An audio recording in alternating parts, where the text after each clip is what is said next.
Linda, dahil mataas ang grades mo, anong gusto mong regalo? Ibibigay ko yan sa'yo. Dorm. Gusto ko ng dorm. Di okay mag-aral dito. Daming istorbo. Diyos ko, ano ba yung sinasabi mo? Anong problema sa bahay natin? Wala mag-aalaga sa'yo doon, tsaka...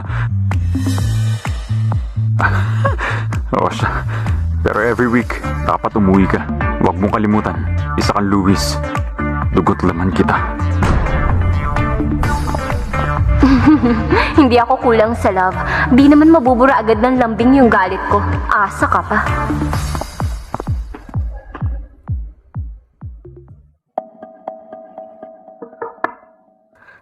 Sino yan? Pasok lang, bukas yan.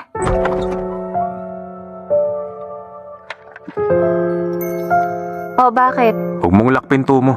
Kakausapin ko si Nancy. Babalik ako. O, sige.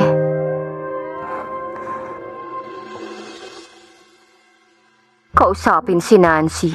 Konting salita lang sa kanya ng taong yun. Kontrolado na naman siya. Kunwari pa siya. Miss Walker! Miss Walker, sandali po. Siyang Master Joseph, kakausapin ka. Takot na takot si Miss Nancy, kaya sinamahan niya muna. Grabe naman, hindi pa sila napapagod. Punta na ako sa school, doon ako sa dorm. Alis na ako. Miss Walker, wala kang kapase-pasensya. Nangako ka kay Young Master, tapos ngayon, aatras ka.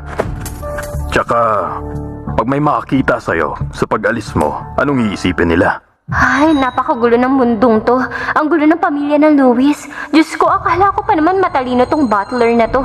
Gaya ng ugali mo kasi ayaw mo namang magtrabaho, di ba?